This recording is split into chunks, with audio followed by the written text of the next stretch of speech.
Today is June 1st, 2023. My name is Adhika Rajiv, and I'm conducting this interview for the Houston Asian American Archive. I will be speaking with Dr. Feroz Darukanavala, a professional with over 40 years of experience in the oil and gas industry and a member of the Zoroastrian Association. Thank you for this opportunity to speak with you today about your journey. Thank you. You were born in Bombay, India on September 11th, 1948. Can you speak a little bit about what your hometown was like? Do you have any vivid memories or stories about where you grew up? Yes, good morning, Adhika. Yeah, I have a lot of great memories. I grew up in Bombay, which is now Mumbai, in the 50s. And it was at that time, I would say, a much smaller city, uh, much less crowded. And I have some wonderful memories of childhood. I grew up in what I would say, in a flat, an apartment, which was part of a collection of three different buildings, all interconnected with each other, roughly about 15 or 17 different flats, as they call them. And that's important because they were interconnected.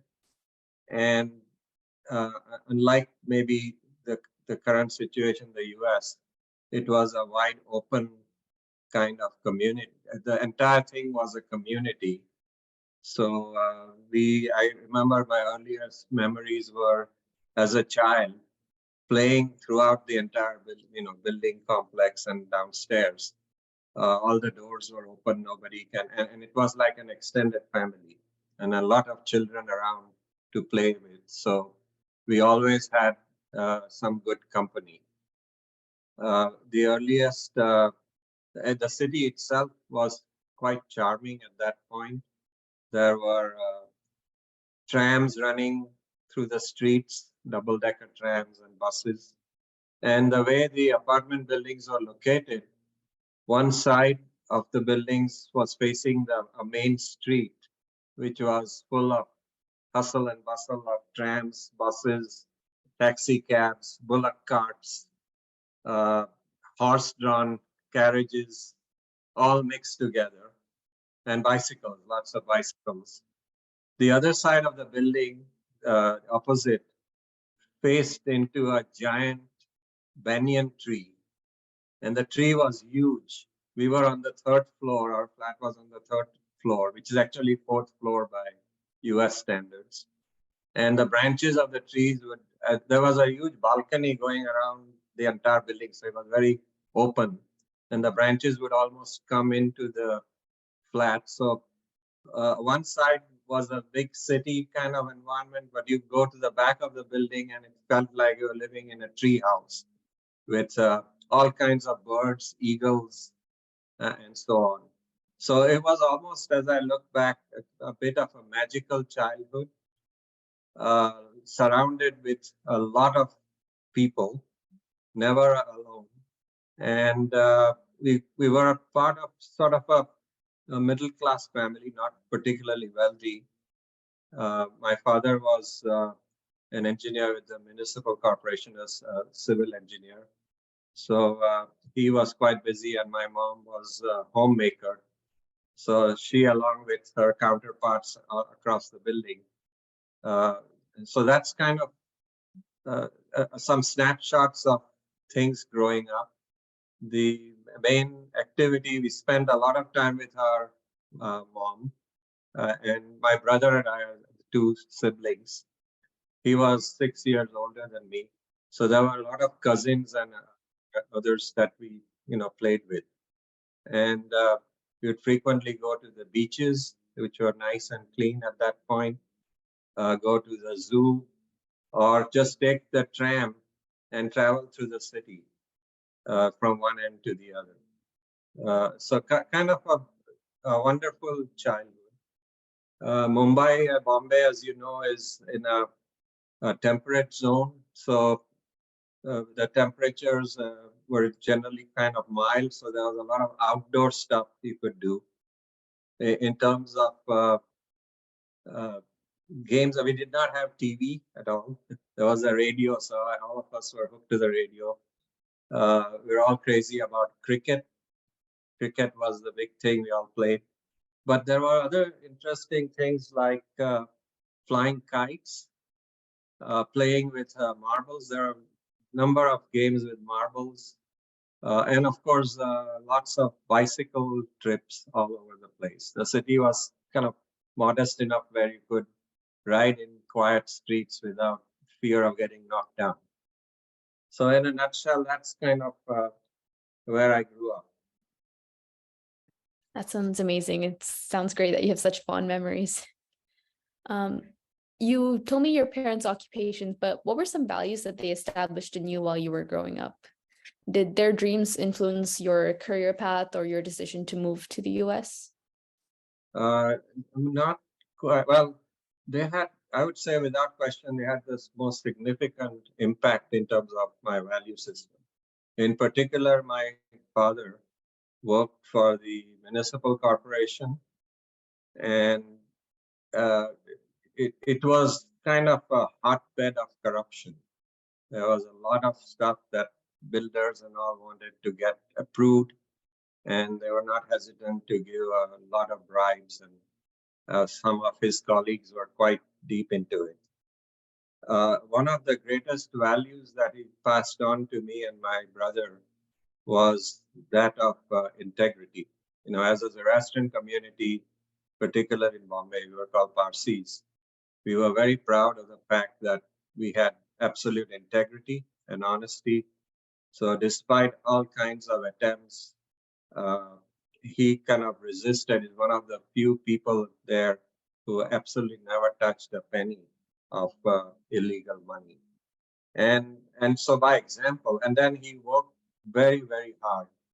So the whole value system of don't take shortcuts, but work hard, succeed at what you do, and do it legally, ethically, morally. And that was kind of, yes, we had prayers and rituals and all of that good stuff, but the essential values of Zoroastrianism, which is the good thoughts, good words, both of my parents actually lived it. And that to us was the biggest gift that they kind of gave us as we were growing up. And that has carried us through the entire lifetime. Of course, there was a high push on education and making sure you were kind of doing well at school. So, but that was not really there are quite different factors that brought us to the US. And I can talk about those separately. Yes, your parents sound like great role models. What were some meaningful or memorable stories you have from your childhood? Do you keep in touch with any of your friends from your school years? Oh, yeah. Some of, both school and college, we kind of maintained some connections over 50, 60 years. In some cases, we kind of lost connections as I moved to the US.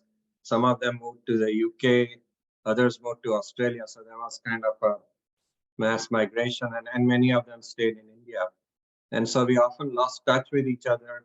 And all of a sudden, at some social function or some conference, we kind of suddenly connect up. I just met, in fact, last year, a friend from school and college that I had lost touch for 45 years.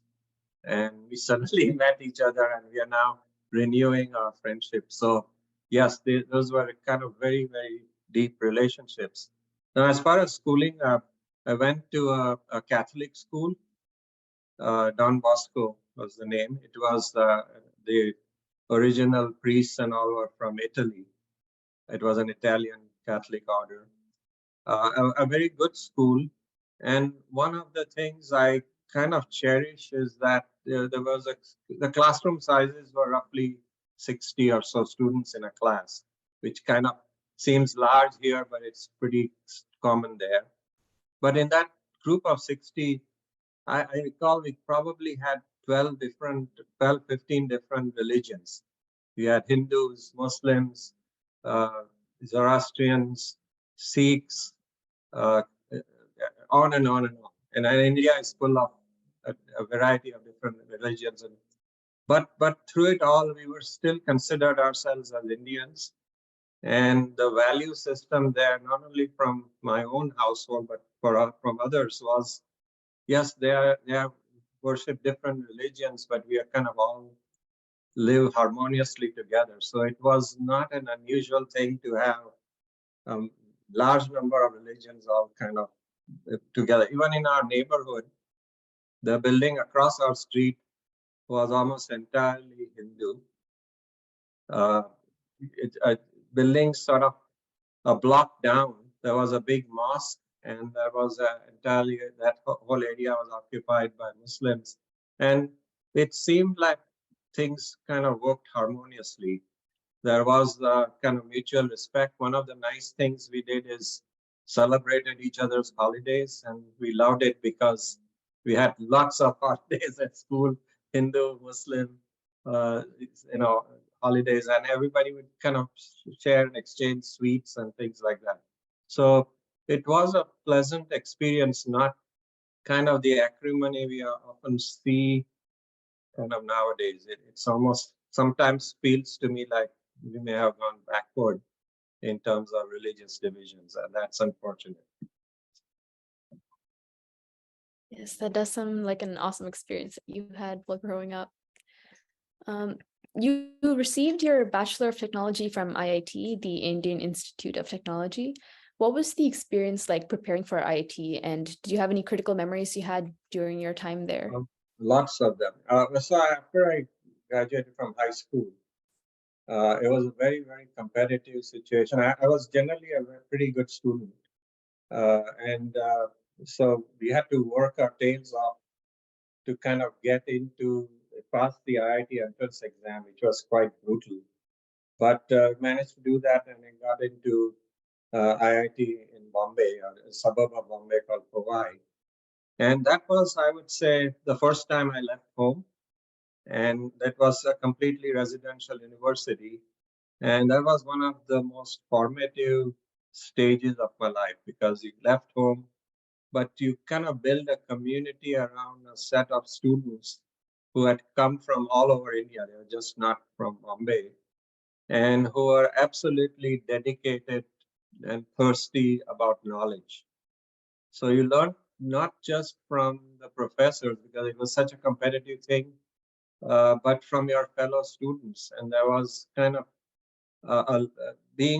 staying in a dorm for 5 years. You kind of build a different family type of relationships with your colleagues and your classmates and your dorm mates that have survived to this day. We have reunions and so going on. This university, IIT, was at that time located in a suburb called Powai, which was near a lake, a really beautiful, isolated kind of area. So it was completely away from the hustle and bustle of the city, very peaceful place. And the focus was entirely on getting the best education that you could at that point. And most of it was highly inexpensive, almost free. It was one of the great things that the Indian government did after independence, is put a lot of emphasis on education, and in creating these IITs, created some, I would say, an absolute world-class institution. Have you ever returned to IIT, or have you seen any changes in the institution since your education? Yeah, I returned once and I was shocked. When we went there, I was there in the 60s, and the IIT that just started about 5-7 years ago. So everything was fairly new, and everything was wide open, and we had our own rooms in the dorm, one person to a room, which was amazing. I went back after about 25-30 years, and I was shocked at how crowded the surrounding area had become, how crowded the university campus itself had become. And people are now, students are cramped like 2-3 into the same dorm room that we enjoyed ourselves. So in a sense, the university has grown and prospered, but along with that has come kind of a crush in terms of crowding. And but it is, from a technology standpoint, it has added so many great new buildings, auditoriums, and so on, which it wasn't there at that time. And the kind of offerings were kind of limited to the mainstream things like engineering, mechanical, electrical, civil, and the most traditional forms of engineering. We now have kind of an enormous array of different fields available. But I would say it's still maintained its world-class status. And the admission process, I think, is even more brutal than it was in those days. And that's a good thing. And the best of the best go through it.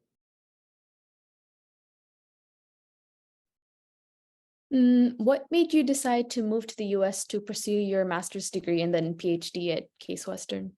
Well, that's a great question. So when I graduated, we kind of were close to graduating from one of the best institutes in the country in a very, difficult field like engineering. So I would have expected to find a lot of jobs, but ironically, it was kind of difficult to get a job. In any case, a job that required us to use the skills and the learning that we had developed. And to give you a bit of context about India in those days, this is in the 60s and 70s. After independence, leaders like Nehru and all, I think they did a great job in developing health, health of the population, education. They put a lot of emphasis. But alongside that, they also adopted a socialist model for the country. And unfortunately, a lot of different industries, most of the big industries were all nationalized as part of. So it was like pseudo communism, socialism. It was still a functioning democracy, but it worked under the structure of a very strong socialist state. So it crushed kind of the innovation part, and everybody became sort of part of the government, either steel industry, airlines, railways, banks, you name it, manufacturing. That kind of limited, the people were not incentivized to kind of innovate and do new stuff. It was more of a, you joined a large company and it was a bureaucracy, just kind of, it did not excite me at all to kind of, and plus the jobs that were available were, you kind of start at a particular level and then work your way up, or more of a post office model rather than, and so coming from the top university, that I would say almost half of our class looked outside. It offered, even when as a young child, one of my, I think a lot of people's dreams was to kind of go out and explore the world rather than just stay in Bombay or in India. And this offered an opportunity to go abroad, explore and learn even more. And I would say about half of the class in IIT actually looked abroad. So these are the two big drivers: see the world and also look at broader knowledge and better opportunities elsewhere. So those were the drivers that kind of ultimately led. Plus, my older brother, was already in the US. He had gone through a similar engineering thing. He had come here and settled down, and he would write to us all about the wonderful stuff in the US. So it was almost like a natural path for me to kind of pursue going abroad. What were sorry, go ahead. Sorry, why Case? Why did I pick Case Western? As I'm in the final year of our engineering course, there was a particular subject called operations research, which was a new field that was coming up. It was kind of an offshoot of industrial engineering, but it relied heavily on taking engineering and business and combining them by optimizing business processes using mathematical models. And that kind of appealed to me as something quite new and emerging, rather than the traditional engineering courses. Secondly, Case Western Reserve was the birthplace of this new field. It was where operations research started. So some of the professors were terrific. I had applied actually to 5, 6 different universities, including MIT, Stanford, Berkeley, Cornell. I got admitted to all of them.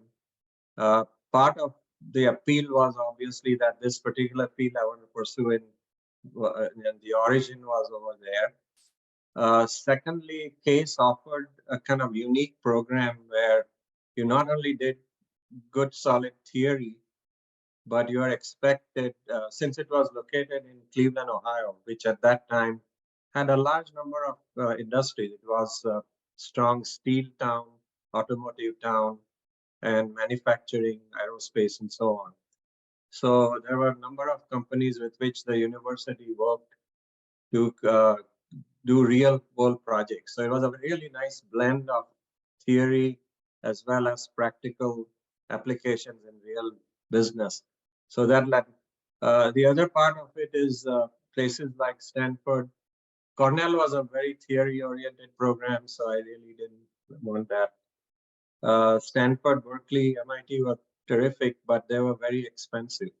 Remember, we were taking loans and scrapping together in terms of rupees. A lot, it was like a fortune to come over here and spend that money. So I remember Stanford sending me a letter saying, well, welcome to the graduate school, but we would recommend that you have a car because people live off campus. And suddenly the cost seemed to be almost double of what. So a combination of economics as well as the practical side of the program is what led me to Case. I think that was a good decision because it kind of then led me to my other career. That sounds great. While you were moving to the US, what were some of the challenges that you faced? Was there any culture shock moving here? Enormous. There's a number of anecdotes there. I mean, we had not left India. It was not common. I mean, in fact, most of our time was spent around Bombay. We had not even traveled a lot in India in those days. So it was, first of all, it was the first airplane trip ever. First time stepping on an airplane to go abroad, or any airplane. So that was a totally new experience. We had, at those times, we didn't have internet or connection or any of that stuff. So it was almost like a totally alien, different world that we were moving into. We had kind of some ideas from magazines and all of that. But remember, we didn't have TV. So it was radio, which is mostly focused on India. So we landed in New York. It was like landing in another planet. And the second thing we realized is that when we were in Mumbai, we are reasonably well off financially. But moving to the US, we landed with a few dollars. And so every cent was important. And we would, to buy a cup of coffee, we would think twice about, wow, is it worth spending some cents doing that? So that was a big shock, but we landed there and I was fortunate to be assigned a host family, a white American host family in Cleveland, who were wonderful in the first few days of actually explaining to us even some basic things like what is this food item and so on. So that was a learning. And then some of the most amazing cultural things was we had no idea about race relations, or any of that stuff in India. There were different religions and all of that, but it was generally harmonious, and most people were about the same level. I remember one of our first trips to the university. Case is located in a place where one side of the campus is almost entirely black, inner city type neighborhood. The other side is completely white and Italian. So all of this was completely unknown to us. We landed here with no idea. So I remember our host family taking us to the university, and we were standing there, and what separated the two sides was a lake, a lagoon, they called it.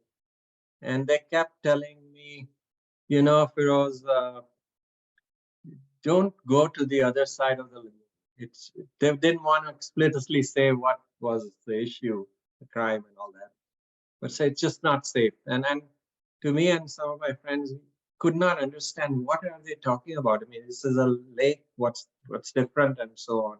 It took us a few weeks to understand the differences, and all along it was really like, don't go to that side because it is quite dangerous. Well, it so happened that one of the things we were always looking for was to make some money to survive. And there was a notice posted on the university board about a job, which was offering at that time $3 an hour, which was like, wow, it was like, be wealthy. So, but we realized that the job was tutoring in a high school, which was an inner city Black high school. And we could be on the other side of the campus. So there was this dilemma. People tell us not to go there, but this is this wonderful job. Eventually, I think the $3 an hour won. We said, what the heck, why not go and try that? I think that has been one of the most amazing experiences. We went there. I remember my friend and I both had applied and got in. Asked to come and interview for the job and meet the principal. We arrived at the school at say 10 o'clock on a Monday morning. That was, the appointment. We were used, by the way, to a school system in India which was highly structured, and you kind of raised your hand. The teacher acknowledged you, stood up and talked to the teacher, and it was completely conventional, no crosstalk and so on. And here we go to the school, go to the entrance, try to open the door is locked. And we were saying maybe we came on a wrong day or it's a holiday or something, but then we saw somebody inside through the glass, so we kind of knocked. And there's this person who comes and opens the door. He's almost a 6'6" huge Black person,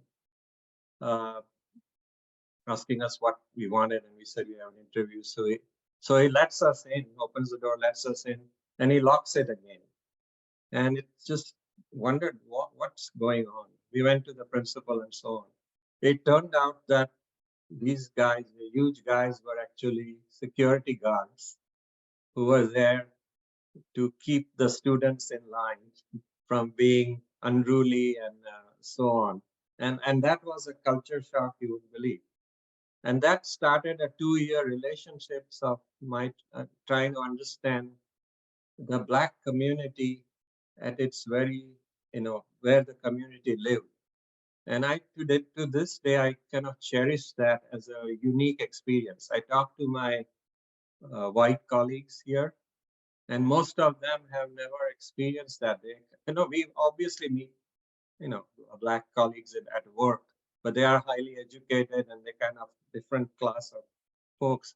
But to go into the neighborhood and spend a couple of years was absolutely mind-blowing. I mean, I remember basic things. The first day, we were supposed to tutor students in mathematics and so on. They come and say something like, "Give me 5," which is like a high five thing. And to us, first of all, we had a hard time with the accent. And this kind of colloquialism, we thought he's asking for $5. And it took us a while to get to know the lingo. Now, interestingly, as we found them to be completely people we had never associated with, they found us to be, they had never met another Indian. So they were as curious about us and India. First of all, when he said Indian, their immediate thought was that we were red Indians, and they were asking us which tribe and all of that stuff. So unlike today, where Indians are everywhere, it was very rare to find any Indians there. So we spend a lot of time talking about each other's cultures. And over time, we've developed kind of I mean, it is true that there was a lot of, there was risk there because the kids were from a place where they could be explosive and there was violence and all of that stuff going on. But at the same time, we kind of get to relate to them one-on-one and find it to be a very enriching experience.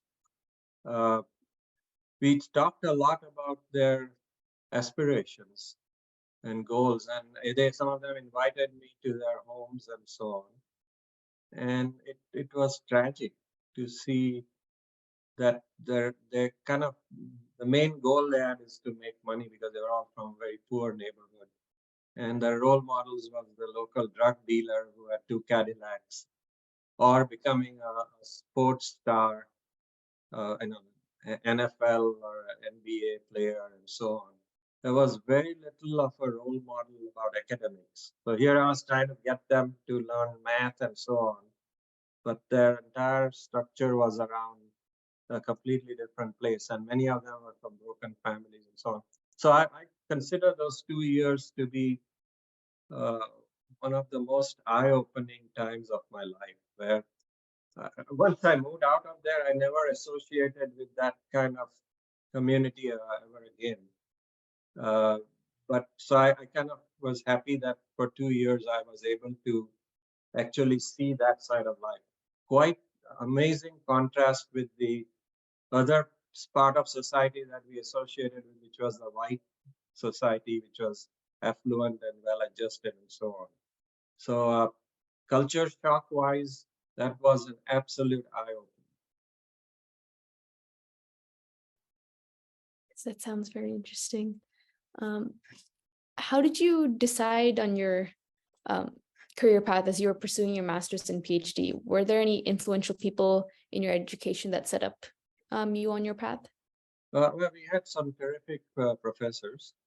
And as I said, the great thing about CASE was there was a very strong grounded theoretical stream, but also you were expected to do projects outside, and also it helped you make some more money and scholarships and so on. So very early on, one of the professors I was working with, he had a very strong consulting practice on the outside. So he got us involved in a number of companies in the Cleveland area where he had consulting work. And that gave us a unique window into looking at how industry operated. It's one thing to have theory, but actually applying that. And so over the course of getting my master's and PhD, we kind of worked on multiple projects. Now, one of the programs that had just gotten started was a joint co-op program between CASE, that particular department, and what was then called the Standard Oil Company of Ohio. It's one of the Standard Oil companies. And I was selected as one of the students to do that co-op, which means I'd continue doing my PhD work at CASE, but I also would work about 20 hours a week in actually the company, doing projects for the company. And for them, it was a great opportunity to look at new emerging students, and it was a path towards hiring. So I did that for 2 years and really enjoyed the work. They put me actually not on some, makeshift work, but from real projects that were quite significant. I was fortunate to have 2 bosses over there who were doing some very important work in Standard Oil. So they put me on those projects. I did well. So by the time I was finishing my PhD, they basically said, don't bother to look anywhere else. We want to hire you. And I liked the company a lot and what they were doing. It was at that time one of the largest companies in Ohio, but by world standard, it was not that great, not that big. But so I liked that, and that's kind of how I accepted the job. It was almost, I never interviewed with anyone. It was almost an automatic thing. So it was a very smooth transition into the thing. And I started in the oil and gas industry and spent 40 years, 45 years. Sohio was then bought over by BP. So I became part of a kind of worldwide massive giant corporation. Going off of what you just said, could you give us an outline of your career span and how you grew into the leadership position of CTO at BP? Yeah, one of the, so I started with Standard Oil in the operations research group, which it was doing some good work. But at the same time, the company was just beginning to open up one of the largest oil fields in the world, which is the Prudhoe Bay field in Alaska. And one of the things you do in developing an oil field is to do large simulations, reservoir simulations of how oil would flow and so on. Now, simulation was one of the key techniques in the operations research world, so I was well versed in it and done them for other parts of the company. But there was a gentleman called Ivan Brashkovsky, a Russian, who worked in Standard Oil, who was kind of a world-class reservoir simulation guy.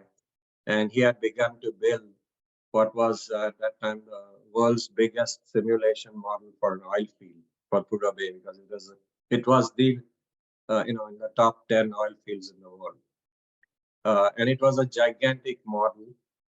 And he needed some help with someone who could help with the simulations and so on. So I kind of got associated with him and quickly realized that the model was used and it was wonderful, but we couldn't solve it without the use of one of the largest computers in the world. So he convinced management to buy a very expensive, multi-million dollar supercomputer, which does. And then they said, well, who's going to run it? And since I had the background of mathematics and some computing, they said, why don't you run the thing? And it was like a shock. Here I was 32 years old. This was the 5th largest computer in the world. The other 4 were at national labs like Lawrence Berkeley. This was the largest of its kind. And here I was a 32-year-old being pushed. And this kind of brought to me the huge differences between the situation in India, where coming from a top university, I could barely get any kind of decent work, challenging work. And here, I was just fresh out of college, few years, and here an opportunity. And I know I have to give credit to the culture of the company, that they trusted me with something as humongous as that. And that's kind of what set my career. I moved out of operations research into the upstream business, that's called, which is the exploration and production business, working closely with the Alaskan stuff. And then over time, the company, so Standard Oil was bought over by British Petroleum in the mid-80s. And I got to meet the folks at British Petroleum who were one of the young guys who was my age, was kind of the deputy CEO of the American side. I got to him, and eventually he became the CEO of BP as Lord John Brown. And that kind of created a long-standing relationship. Now, the culture in these large oil and gas companies is to move people around. They want you to get experience around. So over the 40 years, I lived in, certainly started in Cleveland and Houston. We were in Alaska for a few years, London, Dallas, Chicago. And so we were kind of constantly moving. It seemed like I had a new job and a new company every few years, but it was simply the same company, but growing into quite different and bigger jobs. So, I think I had a wonderful career. I loved it. I loved the people, the culture. It was a world-class company that spanned like 80 countries around the world. And although the initial jobs were local, as I moved into London and all, most of my work became global. across the world of BP. And that led me to kind of progressively move up the chain, in different capacities. And I got to learn virtually every part of the business, from upstream, downstream refining to retail stations. I spent some time in actual gas stations looking at pumps and all kinds of stuff. So that's kind of the journey, and it kind of took us as a family to a lot of different places we stayed in. That sounds like an amazing experience that you had. In your experience leading multicultural teams for large projects, what are some of your key leadership takeaways? I think the key is to focus not on where and not on where people came from, but to assemble a team that actually was based pretty much entirely on meritocracy and competence. For in order to succeed, you had to put those two things up front rather than worrying about where people came from or what they wore or whatever. The second thing I learned over the years is it is really important to have a team that knows more than you. And many of the teams, since I often worked in technology, it is totally common for me to be the kind of least knowledgeable guy on the team. And I say that as a good thing, not that I was ignorant or anything, but we kind of consciously went out and got the best of the best in terms of knowledge people across the team. And then the challenge as a leader is to make that team work together. Because when you have highly knowledgeable, highly experienced people, they tend to have egos. We all do. And kind of my role as a leader was to kind of get them to work together. And then wonderful things happen. The other thing is never hesitate to ask for help. Many people and many companies try to do it all themselves. And we learned over time that reaching out to the outside world, especially with a name brand like BP, doors were always open. So reaching out to either universities or high-tech companies or to the entire ecosystem and bringing that knowledge into the company was critical, important for success. But I did, those were the technology jobs, but I also did a number of operational jobs in managing businesses and so on at various places around. So that kind of, I think there was something about BP which was special, and that was I would characterize as class. Maybe being British, it was not acceptable to be rude or obnoxious to people. There was just not, and there was a sense of gentility, if you will, in the company that pervaded everything. And that was very welcome. Compared to, I talked to some friends, some other companies where there's a lot of yelling, shouting, banging tables. That was just not the style. So it was a, plus BP hired some of the brightest people in the world, with especially in the UK, from Cambridge, Oxford, all kinds of top universities. So it was a privilege to work with some extremely bright people, not only inside the company but outside. That kind of makes you a better person as you associate with extremely knowledgeable and bright folks.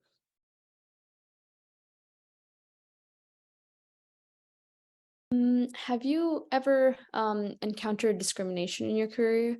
How would you summarize the difference between your relationship working with coworkers in a corporate environment versus those in academia? Ironically, and I know some people say they have, but I cannot recall a single instance, either in the US or abroad, where I felt, and maybe it's because of BP and the culture that existed there. I think it was always a question of what can you do for me, and if you perform. And I did work hard and perform well. I felt that I was always rewarded. I mean, sometimes it takes longer than others at other points, but and there obviously in a large corporation there is politics. So there are people who really wanted to push you aside the things. But I always found that at the top level, people I worked with, I did not personally experience any kind of racial, cultural discrimination of any sort. And it's shocking to me. I hear so much in the media nowadays about how awful this country is and racism, blah, blah, blah. But personally, I did not face that for whatever reason. Maybe I was lucky, maybe I was in the right place, whatever you can say. There was nothing but good support from people around me. And I would say, generally speaking, the company had that kind of culture where they avoided getting into these. So no, I'm very fortunate, I guess. And I lived, I mean, it's not just here, but even in the UK. I mean, there are cultural differences in terms of approaches to innovation and so on. The US is a lot more aggressive and wants to try out things, and if it fails, move on and so on. The Europeans are a lot more conservative. They want to understand fully, plan it out, and then implement it. Two different types of cultures. Nothing is better or worse. It's just, in fact, it was a nice blend of the two sides merging together and helping each other out. It's amazing that you had such a positive experience at BP. Not just BP, but in general, living in the US and in Europe, I didn't really face too much of it.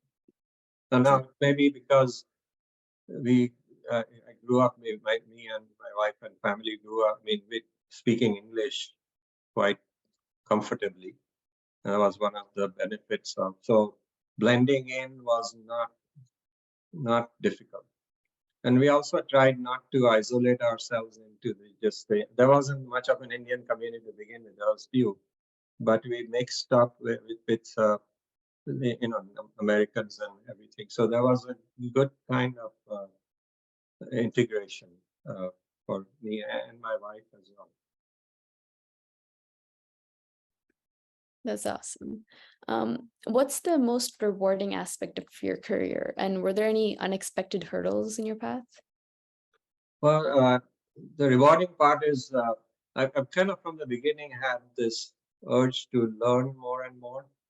And BP provided an unbelievable learning environment. There were always new challenges, but you kind of learned a lot from that.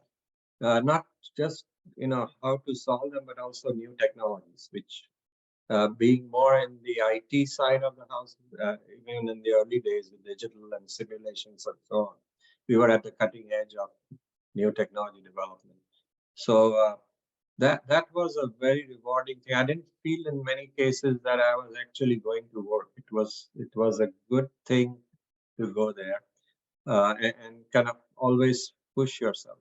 The opposite side, of course, is the corporate politics, and amazingly, the closer you get to London, and I worked in London for 5 years, it was politics at its worst, where everybody was trying to jockey for place and so on. So that was kind of the unpleasant part. But overall, I would say the ability to constantly learn and grow into areas of bigger responsibility was kind of very, very challenging.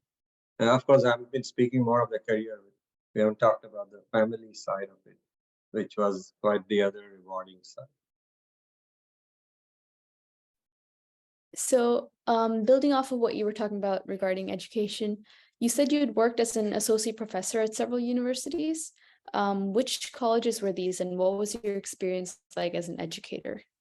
Yeah, so as I was working at Ohio, again, we were partly scrapping for money, but also it felt like I'd gotten a PhD and a lot of knowledge, and it just felt good I was working and applying some of that in Ohio, but it would be nice if I could kind of convey that to some of the students, because a lot of the professors in these universities are often kind of theoreticians, good theoreticians, but couldn't. So I was at the opportunity from several universities in the Cleveland area. Case itself was the first one. They said, can you come back and give a series of lectures in our classrooms about what you're doing at Ohio, and ask the students, get that theory into some of those problems. So a part of my teaching at Case was to bring some of the problems from a real world and throw them at students and say, now what would you do? And came up with some good ideas there. I also taught at Cleveland State University, which was a very large public university there. Again, similar, I taught courses in operations, research, operations management, and so on. And then there was a very boutique kind of college called Baldwin Wallace College, which offered an executive MBA program for some of the leaders in the industry, people who are in the mid-management levels, to kind of, and I taught in the exec, and at that point I was teaching some of the more senior folks in the room. So I kind of did that as part-time as I was working full-time at Ohio. And over the weekend, many of them were over late evenings or weekends.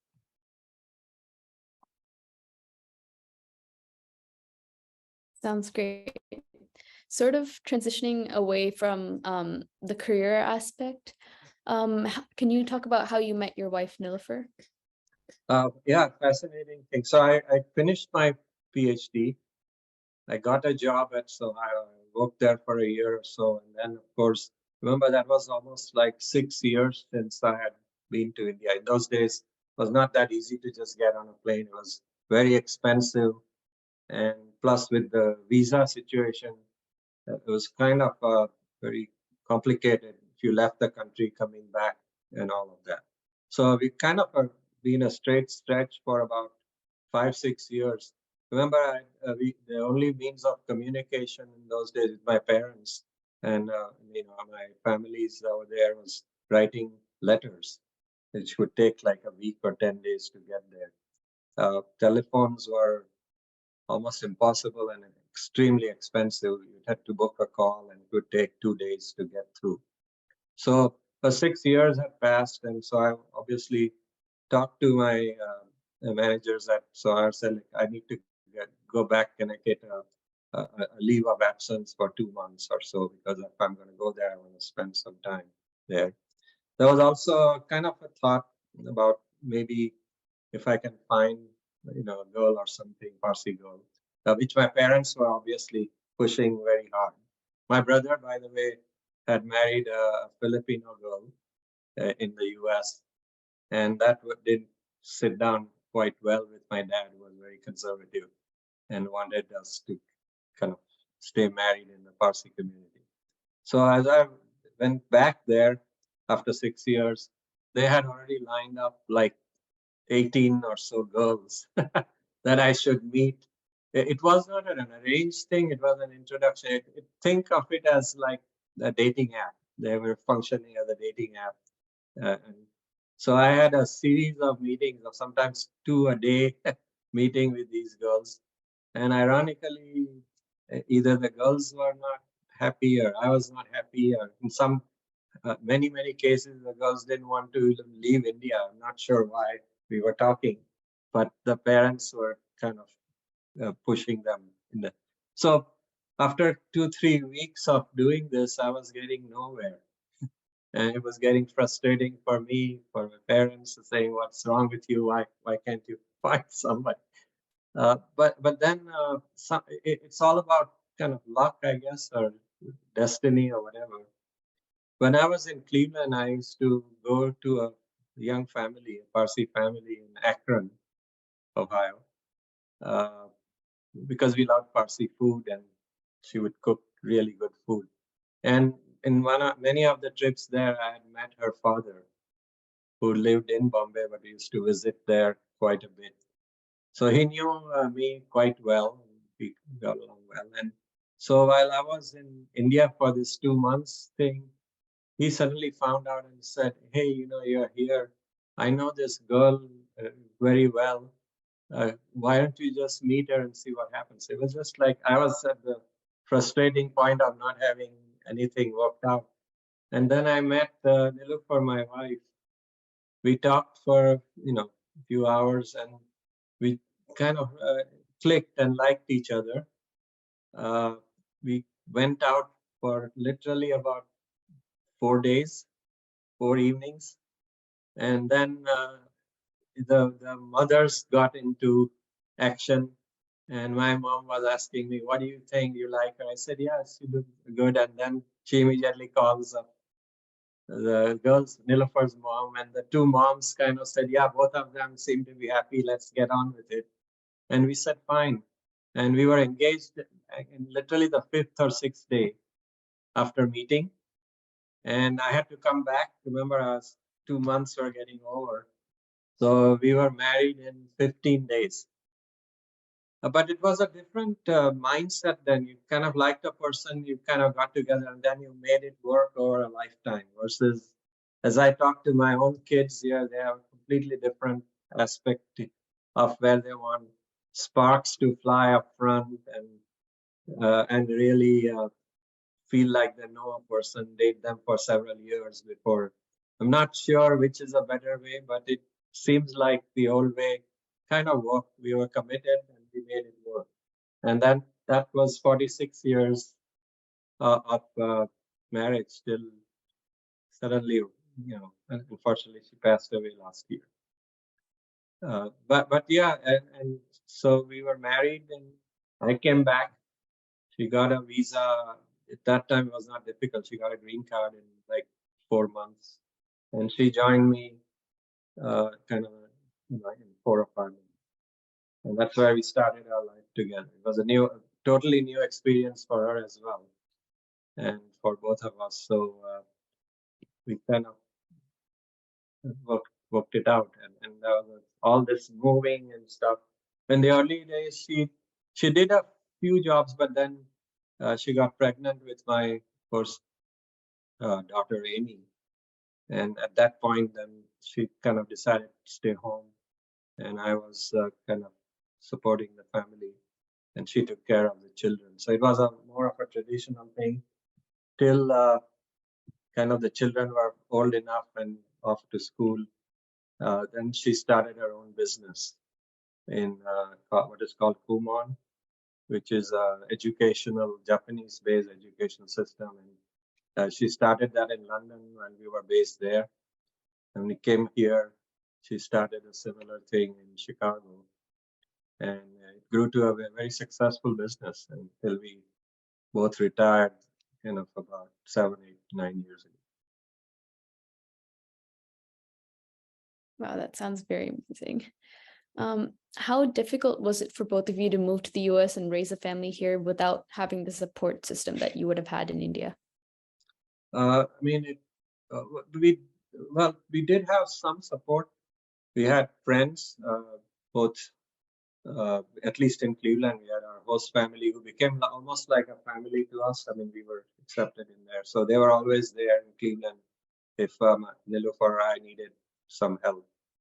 But we also had other Indian families and Parsi families. There were only like 4 or 5 Parsi families in Cleveland. It was a very small community. But the other thing that helped is every time Niloufar was pregnant, we had 3 children, 2 girls and a boy.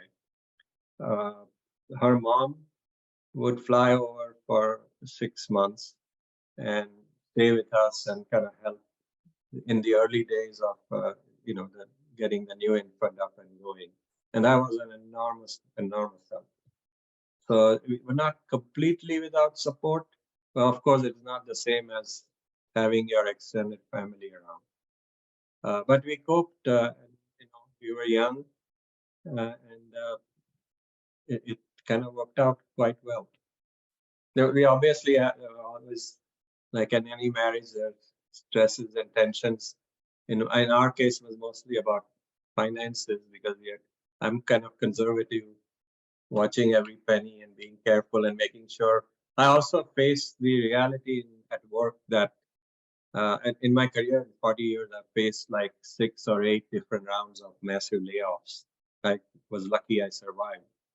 But at any point, there's no security and you could lose your job and income and all of that. So Nilofer is a lot more about let's enjoy life and not get, this thing. So we are always skirmishing a bit about the financial aspects. We were both very, very, very unified on the subject of children's education. There was no question that that was number one on our list. I think that's kind of true for most Indian immigrants. And we push the children to kind of have very, very high expectations. And I think that worked out well. My 2 older daughters are both doctors, and my son is a robotics engineer at GM. So all of the 3 kids, while also moving around with different parts of the world, made the kids fairly independent. It was traumatic a bit because they would lose their friends and restart, but they got to see, amazing parts of the world at a very young age that most people would only dream of, including living in Alaska for 5 years. You actually led into my next question. I was wondering about what were some main lessons and characteristics that you aim to instill in your children? Were there any stories or experiences from your own past that influenced the way that you raised your children?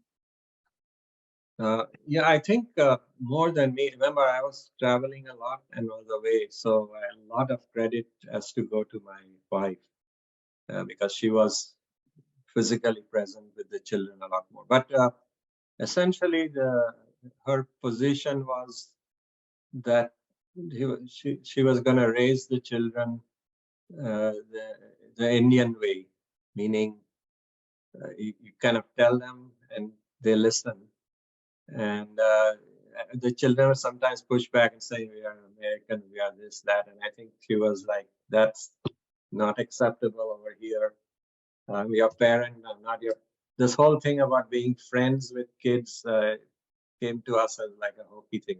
We were kind of the old fashioned parents would lay down the rules, and that was the end of it. There was no debate. And by and large, I have to say, we were lucky maybe that our children were not rambunctious or they were quite extremely well behaved. You could take them anywhere. And part of it is we set an example. The other thing I pushed very hard, I think, is the value of hard work, especially in studies and in applying yourself to anything you do. That don't get into quick fix shortcuts. There is no easy way out. You got to kind of apply yourself to it and stay with it, persistence, and you will succeed. And I hope I've kind of conveyed some of those to the children. I think I have. They're now doing the same thing with our grandchildren, so I'm kind of happy to see that. And of course, the core values that were passed on to me by my parents, which is the Zoroastrian, actually general values from India about integrity and things of that sort. That was quite living. It was. My wife was much more religious, if you will, in terms of ceremonies and so on, and I was. But I think we both conveyed to them through living that kind of life that it is. So to me, it was more like live a Zoroastrian life rather than just rituals or prayers. So my wife was different. She was very much into going to the temples or center every chance she got. So it was a good balance. Diving a little deeper into what you were just talking about, can you tell me a little bit more about your journey with Zoroastrianism and how it influences your life today?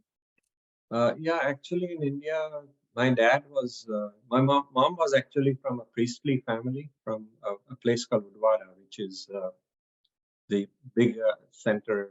It's like Rome for the Catholics or whatever, Vatican. It is where the biggest fire temple is located. And her dad was the high priest. So she came from a very, very strong priestly family. My dad was not from a priestly family, but he was actually extremely religious, pray several, couple of times a day. And so we were both pushed into going to fire temple and so on. Now, I would say that growing up, we kind of took that a little bit lightly. We thought we never really embraced that. I mean, we always had access to the Zoroastrian Parsi culture because there were lots of Parsis around Bombay. So there was a sense of pride in the community. The community over several hundred years had established a very strong reputation in India for being enterprising, for being, and across, most importantly, being an honest community where you could do business with a Parsi and not ever get cheated. So that kind of, it by osmosis, that kind of Zoroastrian feeling or culture is that you just behave like this, you just don't cross the boundaries. And then watching my father actually practice Zoroastrian values in his work when he was, the temptations were enormous. Some of the people who took bribes and things retired as multi-millionaires, and yet he would work with his meager salary and refuse to take a penny. There were people who would come to our house with envelopes and all kind, and he would just push them out. So that kind of what stuck with us much more than just the religious things or prayers was watching them live a Zoroastrian life of integrity and hard work. And that was what I hope, both Nilüfer and I hope to pass that along to our children as well. In the US, of course, Cleveland was a very small thing, but when we moved to Houston, this was in the 80s, there was a reasonably good sized community there, and there was a lot of community spirit, which survives to today. I think Houston, in my view, is one of the most active Zoroastrian communities in terms of getting together and doing things together. So we did take our children to Sunday school. It was held at someone's house in those days, and tried to kind of get them in touch with Zoroastrian values. We also actually, ironically, learned a lot more about Zoroastrianism after coming to the US. In India, it was more of a rote ceremonial kind of thing, and it was taken for granted. Over here, there was a more scholarly approach to it and an explanation to the children about the history and so on. So I think that two different concepts. That's awesome. Are there any major festivals or holidays that you celebrate? And are there any changes in how you celebrate them in the US as compared to India? It's the same. Zoroastrian holidays are kind of, there's one in March called Jamshedi Nowroz, which is kind of the spring, the welcoming in spring and so on. And then there is the beginning of the new year, which sort of happens in August, which is also called Nowroz and Pateti, which is kind of the start of the new year. Now, there's a lot of controversy about calendars and so on, going back and forth. So multiple different calendars in the Zoroastrian thing. But generally speaking, there's a big festival in March and one in August. And those, and then there are 5, depending on how you count, 10 days of the year towards the end in August, which are supposed to be, which are dedicated to the departed. It's kind of, we pray to the spirits of people who have left us. And those are kind of fairly, and my wife certainly would take the kids to attend many of that. When we were living in places where there were Zoroastrian centers, to attend some of those prayers fairly, in those time frames. And in between, we kind of go to the to different things called jashans, which are occasional prayers that take place at the center. And it's also a mixture of the religious parts, but also social parts of socializing with other members of the community. So, as I said, I think of myself as a Zoroastrian in terms of leading a Zoroastrian life. My wife was a lot more in terms of the ceremonial side. Of course, she led a good life. It's just that she was more active in taking the children into the ceremonial sides of the religion.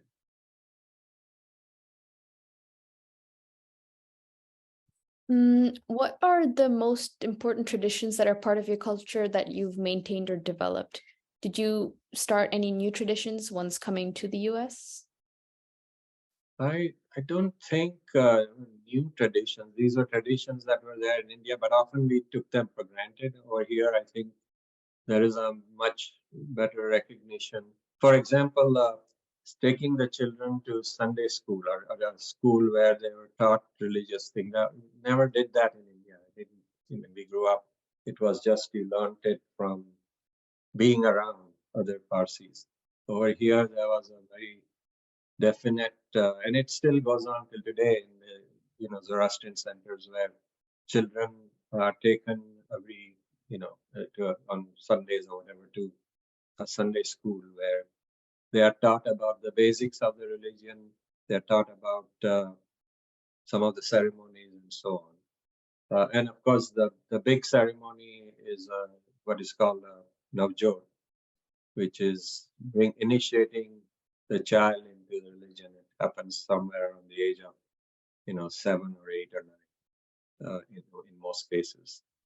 The other issue that constantly faces the community, and it's a very difficult social cultural issue, is intermarriage, marriage between people and there are folks who are extremely orthodox, conservative, who totally frown on it. But more and more of the younger generation is kind of moving towards a more liberal view of, and that gets us into a real debate about who is a Zoroastrian. Is this something that is preordained only by birth, or is someone who accepts Zoroastrian values and so on considered a Zoroastrian? And there are very complicated issues around this and different viewpoints.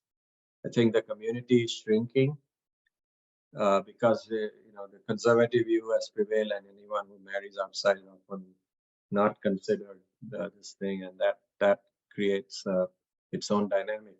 There are lots of questions about whether the community is going to survive. We are very small in number, about 70, 80,000 around the world, which is like nothing. And with the intermarriage, so I don't think this is a resolved issue, but the people have a lot of different opinions, and that has come into much sharper focus, if you will, over here in the Western world than it was ever in India when we were growing up, because there was a large enough population of Parsis and most people married into the community and so on. It is not happening anymore. So these are unresolved issues, and I don't, they're so deeply ingrained, people have multiple views on it. I would say generally most Zoroastrians are fairly open-minded about it, even though they may hold a strong view. They're kind of understand what others are saying.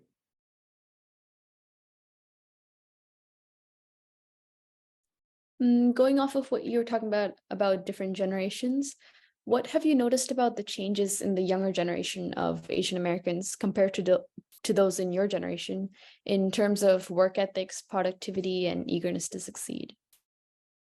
I think as a first generation immigrant, you're always, first of all, financially insecure, so you're trying to work your tail off to succeed, and you do everything you can to kind of maybe put off some activities or spending so it was a lot more of our mindset, and it's not just about Zoroastrians but immigrants in general, is to sacrifice more in order to create a secure future for yourself and your children.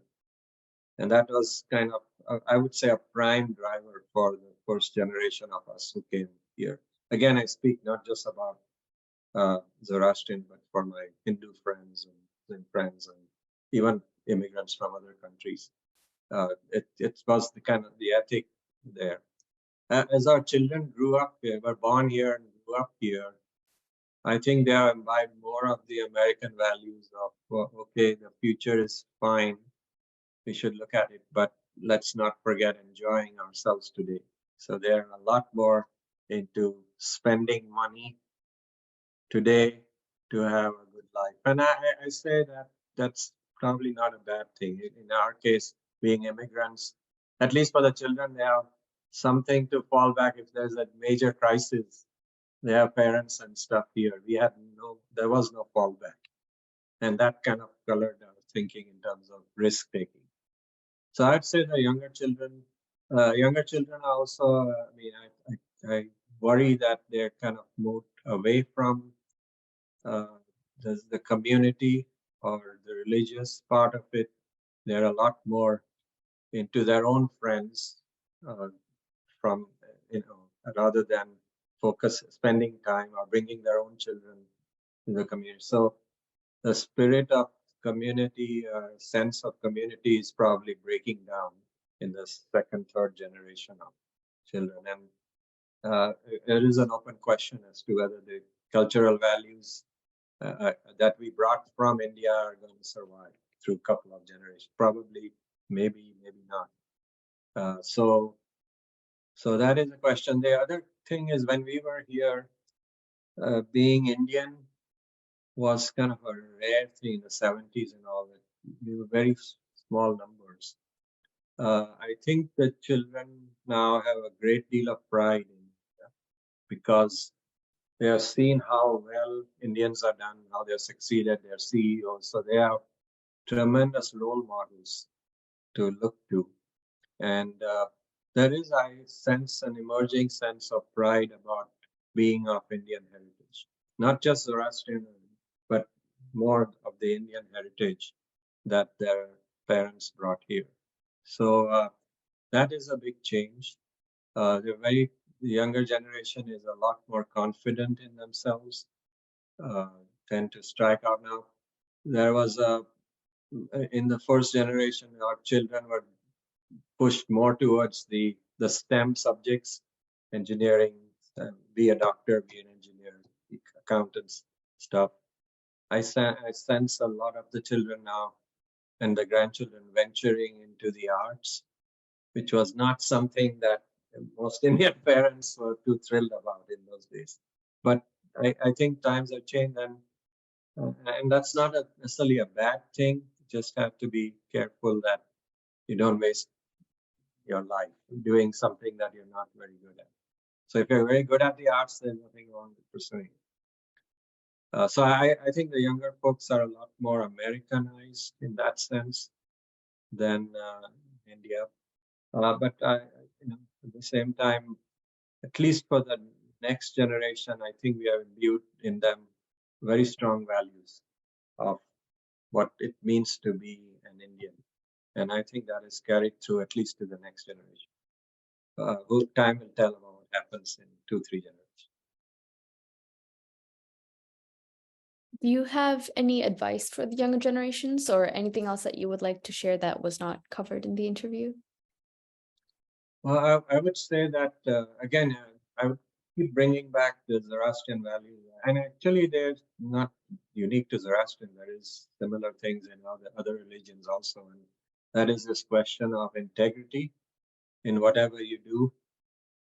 Don't let quick fixes and making money quickly and all of that stuff derail you from your moral values. There is a lot of temptation, unfortunately, in the West to kind of cut corners and do what you can to get ahead using not necessarily very ethical means. And obviously that's true in India as well. But the advice I would say is, in the long term, you're much better off working hard towards a goal and achieving it through hard work and personal effort, and try and always go into the pursuit of knowledge.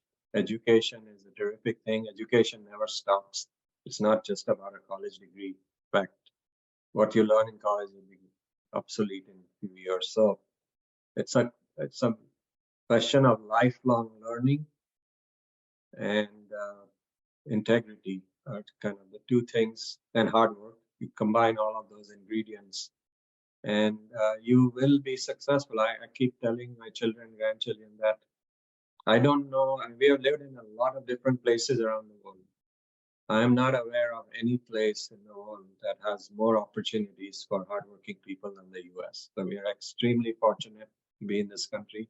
I get very annoyed when a lot of folks start bad mouthing the US, racist, this, that. It really, yes, I mean, it's not perfect, but it is by a long shot the best place for opportunities if you have the right skills, right hard work, right work ethics, and integrity. You will succeed. More chance of success here than anywhere in the world. So I tell the kids they should consider themselves extremely fortunate to be here at the right time. That's amazing advice. Yes. With that, I would like to conclude our interview today. Thank you again, Mr. Darukanavala, for talking with me.